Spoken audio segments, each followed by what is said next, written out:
Chapter 17, Political Leverage and Psychological Biases. Another problematic area that obstructs our perception of the truth is the concept of leverage in politics. Leverage can take many different forms. A common one is simply to saddle someone with financial donations. But it is perhaps less well known that entrapment and blackmail are primary control mechanisms in circles of power across the world. Independent journalist Whitney Webb has a 2-volume examination of this type of leverage entitled "One Nation Under Blackmail." It seems that many who ascend into positions of authority become compromised along the way, sometimes as a condition of admission. These individuals are entrapped, caught engaging in deviant behavior of some sort. Then documentation of this is held over their head as a means of controlling them. For instance, Jeffrey Epstein and Sean Puffy Combs are 2 individuals that have been in the news in recent years for designing or carrying out leverage scenarios over long periods of time. I'm not gossiping here. I'm supplying you with facts to prove that the tactic of leverage is a real thing, has taken place throughout history as well as in recent decades, and even right now under your nose.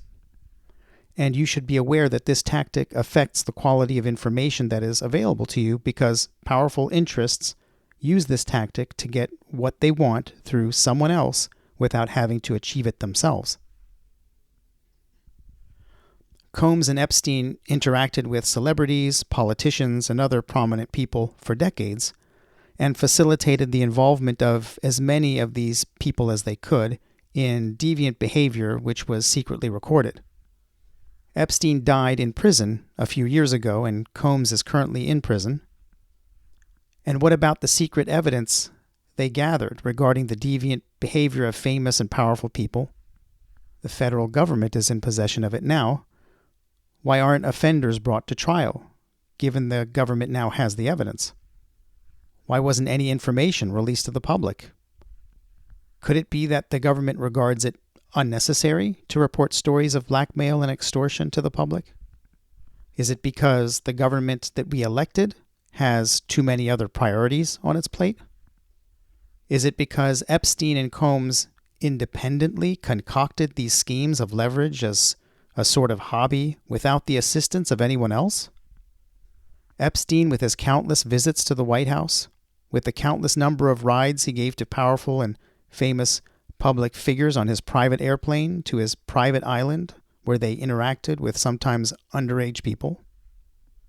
Combs, with his entrapment of countless celebrities, many of them household names, in notoriously wild parties filled with illegal activity and other types of scenarios.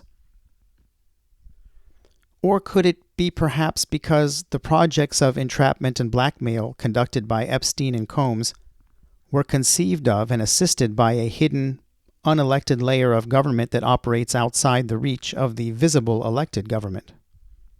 A hidden apparatus of power made up of or connected to intelligence agencies and other unaccountable entities, whether in our country or a foreign nation.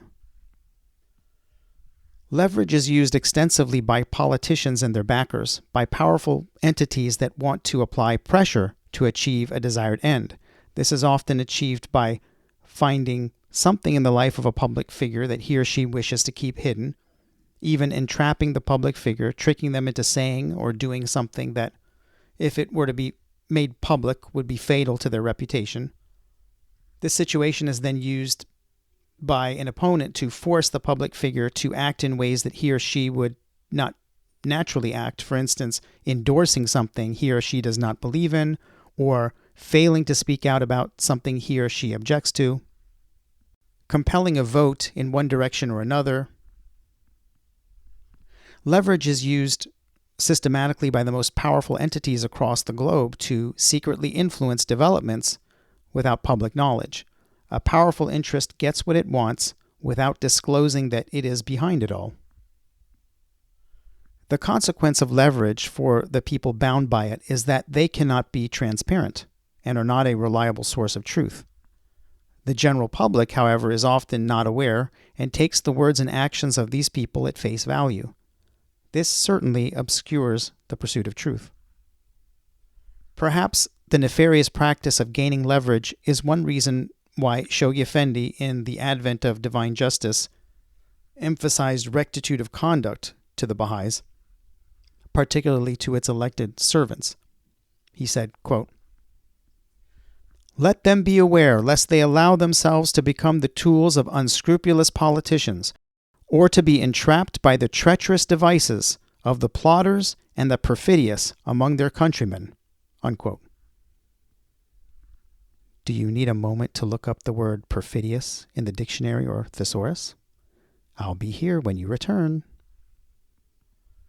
There are other types of hurdles that blind us or that thwart our ability to pursue truth.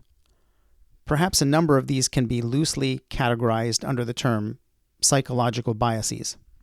For instance, we tend to favor information that confirms our existing beliefs. We sometimes subconsciously identify with one group, the in-group, over others, the out-group, whether that identity is based on national, religious, political, racial, cultural, language differences, and so on. And we might align automatically with the perspective of the in-group before even analyzing an issue, or perhaps instead of analyzing it altogether. Groupthink, or the desire for harmony or conformity in a group, can lead to irrational or dysfunctional outcomes.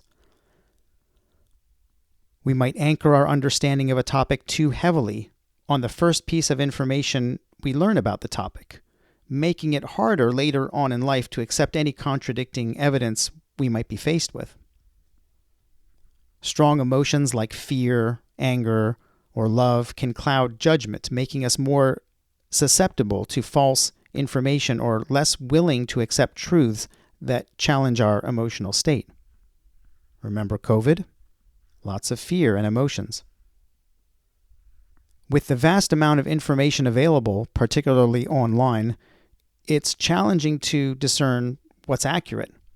This can lead to paralysis by analysis or reliance on simplified, often misleading summaries. Time, access to quality information, or the cognitive resources needed to deeply analyze complex issues can limit truth-seeking. Lack of critical thinking education or scientific literacy can hinder one's ability to evaluate information critically. Humans have even proven sometimes to prefer comforting lies over uncomfortable truths, leading to denial or avoidance of facts that might disrupt one's worldview or threaten one's comfort zone.